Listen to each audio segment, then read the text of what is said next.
Hi, welcome again to Miss Sanchez's math class. Today we're going to talk about subtraction or take away. So that means that your numbers are going to get smaller. And parents, this is when your child should be able to subtract to 10, which means your numbers should go no higher than 10.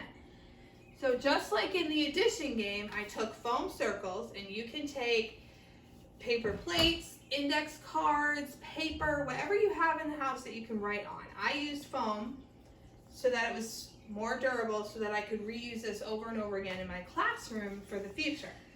So just like with the Addition Island game, we are going to play it in a different way. We are going to play it with subtraction. So what I did was I wrote my subtraction problem on the front of one circle, and on the back I wrote the answer. And as we did with addition, we created a circle. Now, you can do different things with this game. That's what's great about this game, is you can play it over and over again using different tools. So you could use a dice, which I don't have a big dice, which I wish I did. But if you have a dice in one of your board games at home, you can roll the dice and jump that many circles. Or, which what we're going to use, is we're just using a rubber eraser, something weighted, and Genesis, my trusty sidekick, is going to play the game for me so that I can explain it. Now, when your child is doing subtraction, I'm going to show you some different ways that they can count out and solve their problems. Now, I have a bowl of peanuts that I'm going to use as counters, but you can also use objects like coins or Cheerios or goldfish or erasers or pencils, anything that they can count. It could be cotton balls, Q-tips, anything they could use to count with. And I'll show you how to do that with that, and I will show you some other ways that you can also have your child do subtraction. So, your answers, your numbers, you're going to use the numbers 0 to 10 in this because they aren't up to 20 with subtraction yet. So, all of your numbers are from 0 to 10. So Genesis, I would like you to drop your eraser on a circle. Okay, she's going to come up to this square, so she's going to hop. Now, her subtraction problem, pick up the circle and show the camera.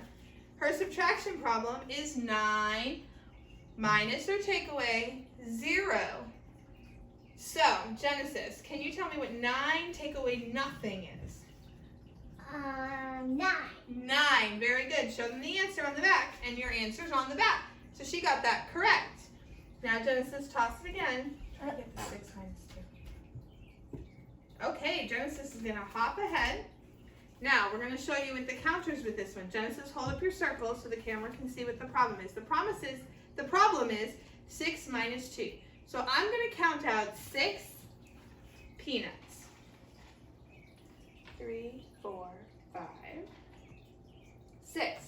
So here on my dresser, I have 6 peanuts.